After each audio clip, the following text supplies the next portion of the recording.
नमस्कार दोस्तों, स्वागत है आप सभी का एक बार फिर से आपके अपने इस चैनल पर। इस वीडियो में दोस्तों आज हम पढ़ने वाले हैं इंक्लूसिव एजुकेशन के बारे में।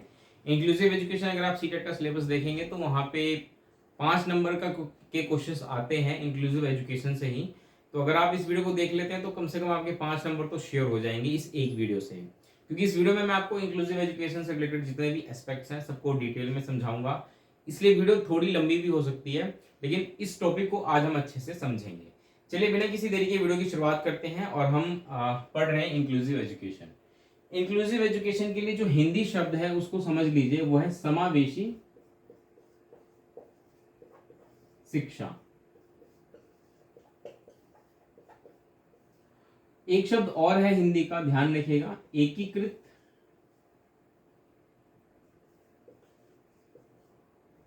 शिक्षा।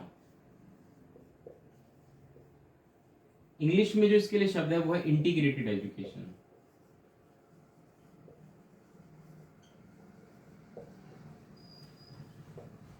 तो ध्यान रखिएगा कि समावेशी शिक्षा और एकीकृत शिक्षा दोनों अलग अलग कंसेप्ट है, इसीलिए मैंने आपको साथ के साथ बता दिया ताकि आप कंफ्यूज ना हो। एग्जाम में ना जब क्वेश्चन आते हैं तो इंक्लूसिव एजुकेशन भी आपको वहां देखने को मिल सकता है, इंटीग्रेटेड एजुकेशन भी देखने को मिलता है। दोनों में डिफरेंस है, जो कि अभी मैं आपको थोड़ी देर में ही आगे बताऊंगा वीडियो में। तो इसीलिए मैंने आपको दोनों शब्द बताए। इंक्लूसिव एजुकेशन के लिए हिंदी शब्द समावेशी शिक्षा है, और इंटीग्रेटेड एजुकेशन जो कि अलग कंसेप्ट है इससे, उसके लिए हिंदी शब्द एकीकृत शिक्षा है। ठीक है, तो इसमें आपको बिल्कुल भी कंफ्यूज नहीं होना है। चलिए आगे बढ़ते हैं और अब समझने की कोशिश करते हैं कि आखिर हम इंक्लूसिव एजुकेशन पढ़ क्यों रहे हैं। वाई इंक्लूसिव एजुकेशन हमें इसलिए पढ़ना जरूरी है क्योंकि पहली चीज तो ये हमारे सिलेबस में है। दूसरी चीज ये है कि एज अ टीचर जब आप स्कूलों में पढ़ाने जाएंगे तो आपको ये चीजें इंप्लीमेंट करनी है प्रैक्टिकली। ठीक है, क्योंकि देखिए हमारी जो सोसाइटी है ना वो कैसी है, डाइवर्स है। आपको हमारी सोसाइटी में डाइवर्सिटी देखने को मिलेगी, और जब भी डाइवर्सिटी होती है ना तो वहां पे कई बार चांसेस होते हैं डिस्क्रिमिनेशन के। ठीक है, या हो सकता है कि कोई वर्ग छूट ना जाए। फॉर एग्जाम्पल मैं समझाने की कोशिश करता हूँ कि हमारी सोसाइटी किस किस तरीके से डाइवर्स है। एक तो देखिए लिंग्विस्टिक तरीके से, अलग अलग भाषा के लोग हमारी सोसाइटी में रहते हैं। रिलीजन, इसके बेसिस पे सोशल कल्चरल सबका जो स्टेटस है वो अलग है। तो सोशल और कल्चरल डिफरेंसेस हमें देखने को हमारी सोसाइटी में मिल सकते हैं। इसके अलावा जेंडर, इकोनॉमिक, ये कुछ ऐसे क्राइटेरिया हैं जिसके बेसिस पे हमें सोसाइटी में डिफरेंसेस देखने को मिलते हैं, डाइवर्सिटी देखने को मिलते हैं। अलग अलग लैंग्वेज बोलने वाले, रिलीजन बोलने वाले, अलग अलग कल्चर के, फूड, क्लोथ, इसके बेसिस पे जेंडर अलग अलग, मेल फीमेल, इसके अलावा इकोनॉमिक, है ना, रिच पुअर, हर तरह के लोग हमें हमारी सोसाइटी में देखने को मिलते हैं। और क्योंकि इन्हीं सोसाइटी से बच्चे हमारे स्कूलों में पढ़ने आते हैं तो इसलिए जो हमारा क्लासरूम होता है ना, जो हमारा क्लासरूम है उसमें हमें ये सारी चीजें देखने को मिलती हैं। ये सारे डाइवर्सिटी हमें अपनी क्लासेस में भी देखने को मिलती है। आपको आपकी क्लास में पढ़ने वाले जो बच्चे होंगे उनमें आपको लिंग्विस्टिक डिफरेंसेस देखने को मिलेगा। कोई कोई सी भाषा बोल रहा है, कोई हिंदी बोल रहा है, कोई उर्दू बोल रहा है, पंजाबी बोलने वाले बच्चे आपको मिलेंगे, है ना, कुछ अपनी क्षेत्रीय भाषा भी बोलते हैं कुछ बच्चे। अलग अलग रिलीजन के लोग आप बच्चे आपको मिलेंगे। ठीक है, कई बच्चे ऐसे मिलेंगे जिनका सोशल कल्चरल स्टेटस अलग है, कुछ बैकवर्ड क्लासेस से आते हैं, कुछ लो कास्ट से आते हैं, हायर कास्ट के, ये सारी चीज आपको देखने को मिलेगी। जेंडर डिफरेंसेस आपको देखने को मिलेंगे, बॉयज एंड गर्ल्स के आधार पे तो होता ही है, लेकिन कुछ जैसे जेंडर स्टीरियोटाइप्स वगैरह भी आपको क्लासरूम में देखने को मिलते हैं कई बार। इकोनॉमिक बेसिस पे भी आपको डिफरेंसेस देखने को मिलेंगे कि आपकी क्लासरूम में पढ़ने वाले, वैसे अक्सर बच्चे सरकारी स्कूल में पढ़ने वाले तो गरीब होते हैं, पुअर, मिडिल क्लास, पुअर, इस तरीके के बच्चे आपको देखने को मिलेंगे। ये तो हो गया जो एक सोसाइटी है हमें डाइवर्सिटी दे रही है, ये डाइवर्सिटी हमें क्लासरूम में मिलेगी ही मिलेगी। लेकिन इसके अलावा भी और चीजें होंगी जो आपको क्लासरूम में मिलेंगी। कौन कौन सी हो सकती है? जैसे आपके क्लासरूम में पढ़ने वाले बहुत सारे बच्चे ऐसे होंगे जो कि फर्स्ट जनरेशन लर्नर होंगे। फर्स्ट जनरेशन लर्नर, बहुत सारे बच्चे होंगे जो कि फर्स्ट जनरेशन लर्नर होंगे। ठीक है, आपको उनमें फिजिकल, बहुत सारे बच्चे ऐसे होंगे जो कि फिजिकली डिसेबल होंगे।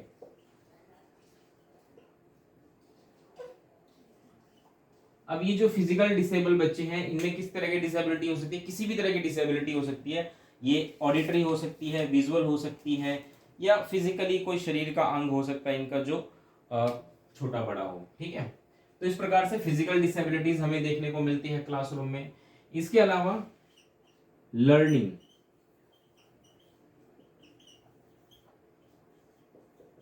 डिसेबल बच्चे भी हमें देखने को मिलते हैं, या लर्निंग डिसेबिलिटीज भी हमें देखने को मिलती हैं क्लासरूम में। अभी लर्निंग डिसेबिलिटी किस किस तरह की हो सकती है? बहुत तरह की होती है। जैसे कि कुछ बच्चे होंगे जो आपको स्लो लर्नर मिलेंगे, कुछ होंगे जो बच्चे आपको डिसलेक्सिया, डिस्पेक्सिया, डिस्कैलकुलिया, इन तरह की प्रॉब्लम से फेस करते हुए बच्चे मिलेंगे।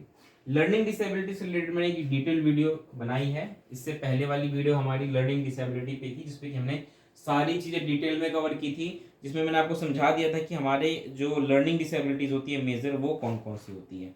ठीक है, तो ये सारे बच्चे आपको देखने को मिलेंगे। इसके अलावा मेंटली रिटार्टेड बच्चे भी कई बार देखने को मिलते हैं। हालांकि मेंटली रिटार्टेड बच्चों के लिए एक अलग से स्कूल होता है, जिनका IQ 30 से कम, 20 से कम होता है। ये मेंटली रिटार्टेड बच्चे होते हैं, और ये ऐसे बच्चे होते हैं जिनको कि हमेशा 24 घंटे किसी ना किसी के सपोर्ट की जरूरत चाहिए होती है। तो हालांकि इनके लिए आपको अलग से क्लासरूम देखने को मिलता है, लेकिन फिर भी हमें ये एक तरीके से देखना चाहिए कि भाई बच्चों में ये सारे डिफरेंसेस होते हैं। ठीक है, इसके अलावा कुछ बच्चे आपको अच्छे भी मिलेंगे, जैसे कि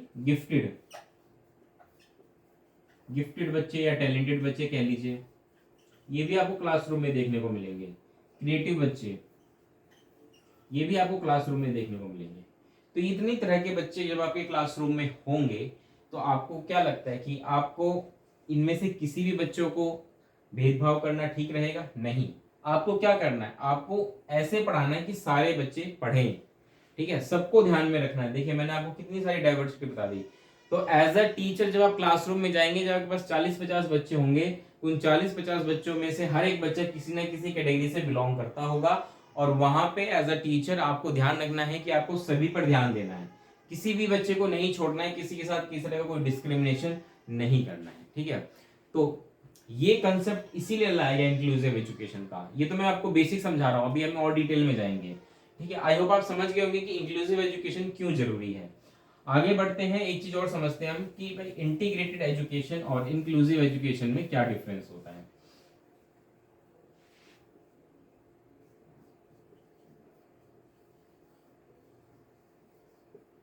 इंटीग्रेटेड, तो इंक्लूसिव एजुकेशन और इंटीग्रेटेड एजुकेशन में बहुत ही माइनर सा डिफरेंस है। ज्यादा ऐसा नहीं कि बहुत बड़ा डिफरेंस है, लेकिन हाँ, ये दोनों अलग हैं। इंटीग्रेटेड एजुकेशन में क्या होता है कि हम जो स्पेशल बच्चे होते हैं, ध्यान रखिएगा, कई बार इनके लिए स्पेशल शब्द इस्तेमाल किया जाता है, लेकिन स्पेशल शब्द से मतलब हमारा जो फिजिकली जो बच्चे होते हैं ना, इन्हीं को स्पेशल बच्चे कहा जाता है, क्योंकि ये बच्चे जो होते हैं स्पेशल नीड वाले बच्चे होते हैं। ठीक है, कई बार इनको CWSN भी कहा जाता है, चिल्ड्रन विद स्पेशल नीड्स, जो कि फिजिकली डिसेबल्ड बच्चे होते हैं। ठीक है, तो अक्सर क्या होता है कि इंटीग्रेटेड एजुकेशन की जब बात की जाती है, तो इंटीग्रेटेड एजुकेशन में हम जो नॉर्मल बच्चे होते हैं, नॉर्मल बच्चे प्लस जो ये स्पेशल बच्चे होते हैं,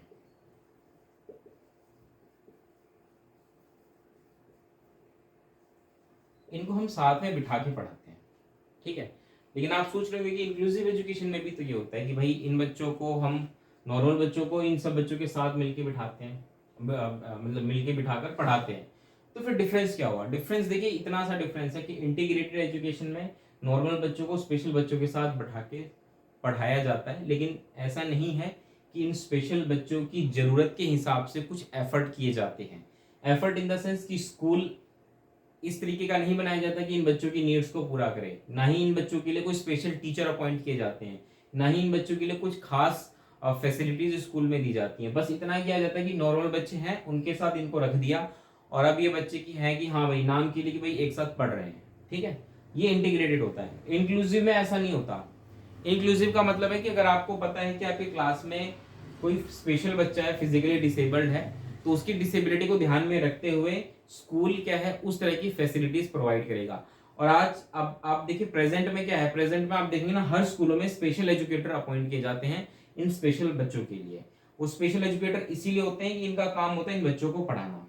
ठीक है, तो इंक्लूसिव एजुकेशन में अगर कोई स्पेशल बच्चा है तो उसके लिए फैसिलिटीज दी जाती हैं, प्रॉपर अटेंशन दिया जाता है, क्लासरूम में उसके लिए खास तरह की जगह बनाई जाती है कि भाई हाँ बच्चे को ऐसा फील ना हो कि भाई मैं बाकी बच्चों से पीछे रह गया हूँ। ठीक है, इतना बेसिक डिफरेंस होता है inclusive education and integrated education में। आई होप आप समझ गए होंगे, इसमें ज्यादा मुश्किल कुछ भी नहीं है। ठीक है, चलिए आगे बढ़ते हैं। अब हम थोड़ा सा देख लेते हैं कि भाई ये सारी चीजें हमने पढ़ ली, बेसिक डिफरेंस हमने देख लिया। अब सवाल आता है कि भाई इनके लिए कुछ एफर्ट्स किए भी गए हैं या नहीं किए गए। तो भाई एफर्ट्स तो किए गए हैं, इन बच्चों के लिए एफर्ट्स तो किए गए हैं। क्या एफर्ट्स किए गए हैं इसको भी हम पढ़ेंगे।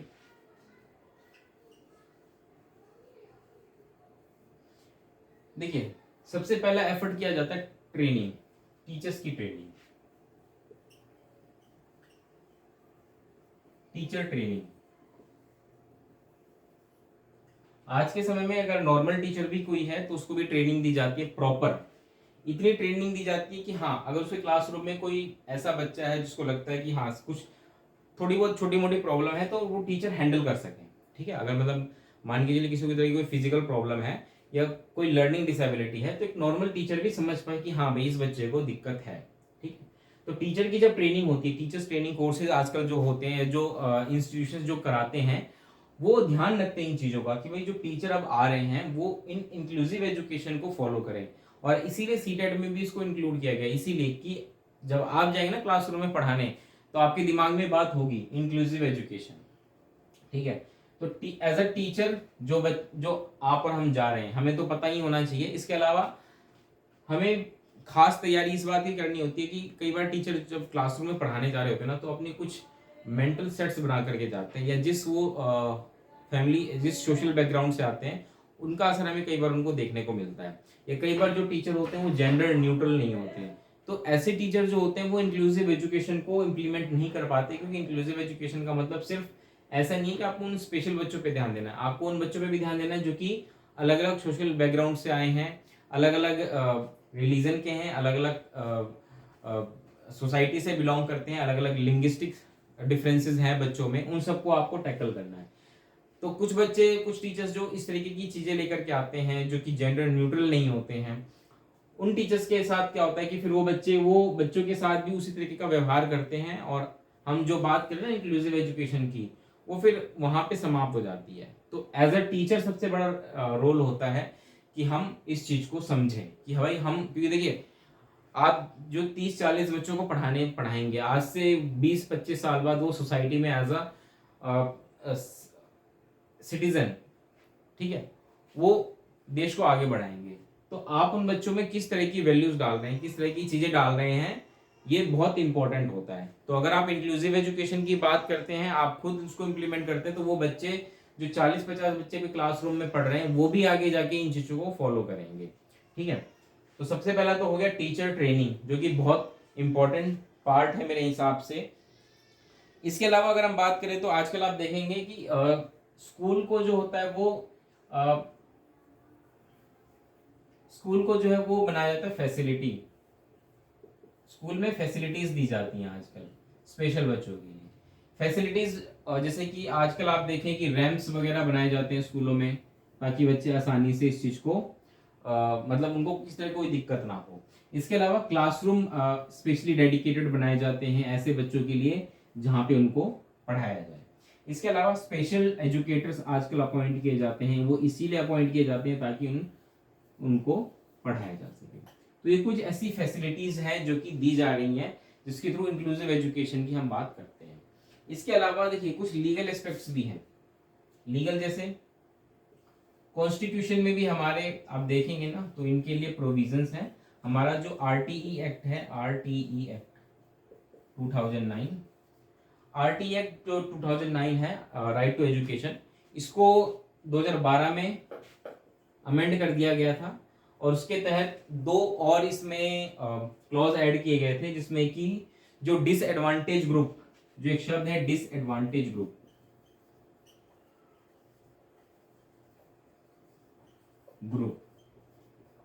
डिसएडवांटेज ग्रुप जो है उसके अंदर इन स्पेशल बच्चों को भी इंक्लूड किया गया है। इसके अलावा ये बात भी कही गई है कि भाई जो ये स्पेशल बच्चे हैं इनको भी फ्री एंड कंपल्सरी एजुकेशन दिया जाएगा। ये हमारे आरटी एक्ट 2009 में अमेंड करके इसमें ये चीजें डाली गई हैं। इसके अलावा अगर आप देखें तो जो एक आरसीआई होता है, रिहैबिलिटेशन काउंसिल ऑफ इंडिया,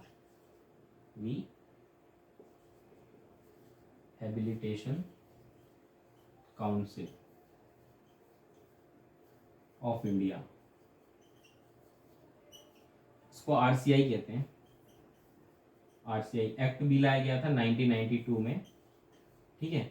अब आरसीआई एक्ट के तहत अगर आप देखेंगे तो जो ये स्पेशली क्या है, जो इनका मेन काम यही है कि भाई आरसीआई करती क्या है, आरसीआई करती है जो मैन पावर होगी उसको डेवलप करना, मतलब मैन पावर मतलब जैसे स्पेशल एजुकेटर्स की का अपॉइंटमेंट करना, इनकी ट्रेनिंग करना, ये सारी चीजें आरसीआई देखती है, ठीक है। इसके अलावा आरसीआई समय समय पर ऐसे रिसर्च वगैरह भी करती है जो कि बच्चों के लिए बहुत ही यूजफुल हो, ठीक है। उससे रिलेटेड जितने भी सेमिनार्स वगैरह होते हैं वो आरसीआई देखती है, ठीक है। तो ये ऑल ओवर इंडिया है जिसका काम यही है। इसके अलावा आरपीडब्ल्यू आपने सुना होगा, आरपी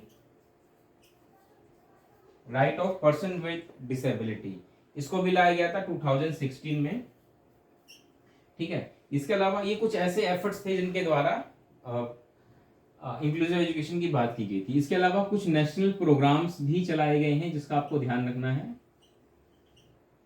जिसमें कि सबसे पहला हो जाएगा सर्व शिक्षा अभियान। इसके तहत स्कूलों को बनाया जाता है इन बच्चों के हिसाब से, उनको फैसिलिटीज जो भी देनी होती है वो सारी चीजें एसएससी के थ्रू बहुत सारा पैसा फंड आता है जिनके तहत इस तरह की फैसिलिटीज खड़ी की जाती है। इसके अलावा IEDSS, ठीक है, ये हो गया inclusive education for disabled at secondary stage, ठीक है। तो जो बच्चे 8वीं पास कर लेते हैं, देखिए 8वीं 6 to 14 ईयर्स के जो बच्चे होते हैं, मतलब 8वीं क्लास तक के जो बच्चे होते हैं उनको तो फ्री एजुकेशन दी जाती है, लेकिन उसके बाद तो क्या होता है, उसके बाद के लिए यानी कि 9वीं से लेके 12वीं तक के लिए जो बच्चे हैं उनके लिए स्पेशल ये प्रोग्राम चलाया जाता है IEDSS, ठीक है। इसके तहत इन ऐसे बच्चों को आगे भी सपोर्ट किया जाता है, आगे की जो इनकी एजुकेशन होती है हायर एजुकेशन उसमें सपोर्ट किया जाता है। इसी तरीके से एक होता है RM राष्ट्रीय माध्यमिक शिक्षा अभियान, RMS है राष्ट्रीय माध्यमिक शिक्षा अभियान। इसके तहत ऐसे बच्चे जो कि डिसेबल्ड होते हैं और वो कहीं दूर नहीं जा सकते, तो उनके लिए जगह जगह स्कूल्स वगैरह बनाए जाते हैं जो स्पेशल बच्चों के लिए होते हैं और उनको फैसिलिटीज प्रोवाइड की जाती है। तो ये कुछ ऐसे नेशनल प्रोग्राम्स हैं, एफर्ट्स हैं जिनके द्वारा इंक्लूसिव एजुकेशन को इम्प्लीमेंट करने की बात की जाती है। हालांकि ये देखिए, ये जो मैंने आपको कुछ एक्ट्स वगैरह बताई ये इतने काम की चीज नहीं है। एग्जाम में सीटेट में तो वैसे नहीं पूछा जाता, बाकी एग्जाम्स में पूछा जा सकता है, लेकिन हाँ ये कुछ ऐसी चीजें हैं इससे पहले जो मैंने आपको समझाई थी, इसका आपको ध्यान रखना है, ठीक है। तो इंक्लूसिव एजुकेशन में यही होता है बेसिक चीज कि इंक्लूसिव एजुकेशन क्या है, क्यों है, ये मैंने आपको समझा दिया। इंक्लूसिव एजुकेशन और इंटीग्रेटेड एजुकेशन में बेसिक डिफरेंस हमने समझ लिया, कुछ एक्ट्स हमने देखे अच्छे से, तो ये सारी चीजें इंक्लूसिव एजुकेशन का पार्ट होती हैं, ठीक है। आई होप आप समझ पाएंगे इंक्लूसिव एजुकेशन। इस रिलेटेड फिर भी किस तरह कोई डाउट है आप कमेंट बॉक्स में पूछिए, मैं कोशिश करूंगा वहां पे आपको इसका जवाब देने की। ये वीडियो कैसी लगी जरूर बताइएगा। पहली बार मेरी वीडियो देख रहे हैं तो चैनल को सब्सक्राइब कर लीजिए। मिलते हैं दोस्तों अगली वीडियो में, तब तक के लिए नमस्कार, धन्यवाद।